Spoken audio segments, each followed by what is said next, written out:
valedictorian of Newman International Academy, Arlington, Gibbons Secondary Campus.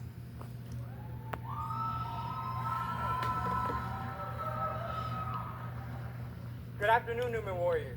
Everyone, teachers, administrators, families, friends, and of course, the incredible class of 2025.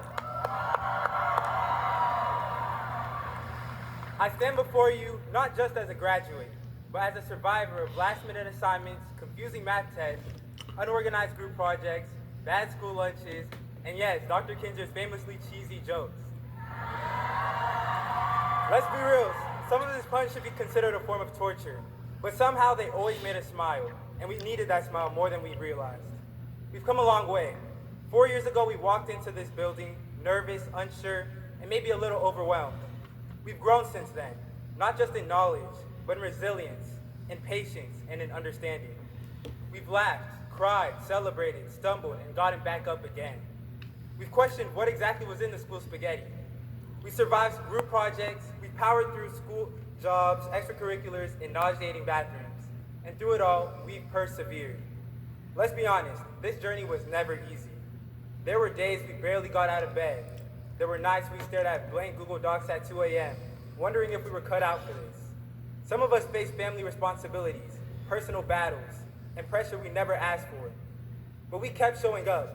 Day after day, class after class, we pushed forward, not because we always felt strong, but because we refused to give up. That, to me, is the heart of perseverance. It's not about being perfect. It's not about always having the answer. It's about choosing to keep going, even when the road is tough. And we did that, all of us. And now, here we are on the edge of something new. Graduation doesn't mean everything's figured out. It doesn't mean all the hard stuff is over. But it does mean we've proven that we can handle challenges. We've already done something hard, and that gives us hope, real hope, for whatever comes next. Hope is not passive. It's not just crossing our fingers and waiting for life to get better. Hope is active. Hope is choosing to believe in a future we can't fully see yet. Hope is filling out one more college application. Hope is studying for one more test. Hope is saying, I don't know what's ahead, but I'm going to take the next step anyway.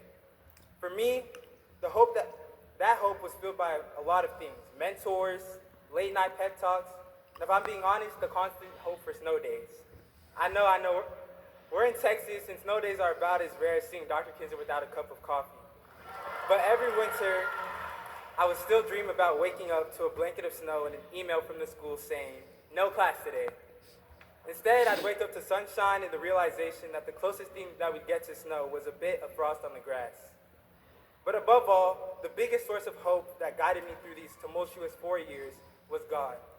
Without the faith that I had in God, none of this would be possible. Through the countless prayers, hoping for God to give me strength to get me through days where I felt like I could not go on.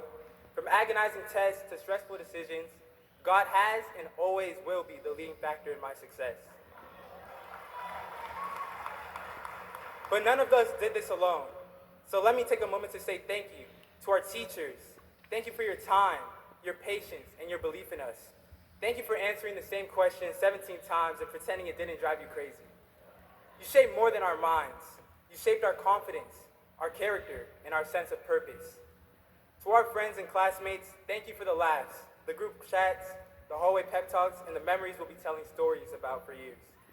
Whether we were close or just shared a few classes together, you made this experience real, human, and unforgettable. Also, shout out for Valerie for decorating my graduation cat. And to my family, I would like to thank my siblings for always being annoying. Although I might seem irritated at times, I love you all to death. And I would like to give a big special thanks to my marvelous parents. Thank you for every ride, every meal, every quiet sacrifice I probably never even noticed. Thank you for cheering me on, for telling me the truth, and for standing by me through it all. I'm here today because of you. Before I end my speech, I'd like to tell a story about a child who never stopped dreaming. On May 11, 2007, a baby boy was born in a country unfamiliar to his parents. As this boy grew, he witnessed the wonders that other people in this world accomplished, and prayed that one day he too would become a person of high stature. The two immigrant parents worked hard to provide for their family, in order to give this boy the opportunity to chase his dreams. This boy did not put his parents' efforts to waste and worked day in and day out to reach his goals of getting to the top. Now, in 2025, after many adversities, that same boy now stands here as the first valedictorian in his family's history.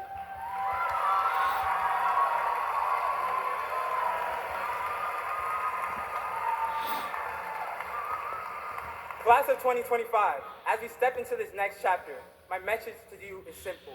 Keep going, keep believing in yourselves. Be resilient and never let go of your dreams. The future is uncertain, yes, but we are ready, not because we know exactly what's coming, but because we've already proven that we can handle whatever life throws at us. Congratulations, class of 2025. Our journey doesn't end here. It starts here. So let's go out into the world, not as the same person we walked into high school as, but as changed individuals, ready to spread hope throughout the world.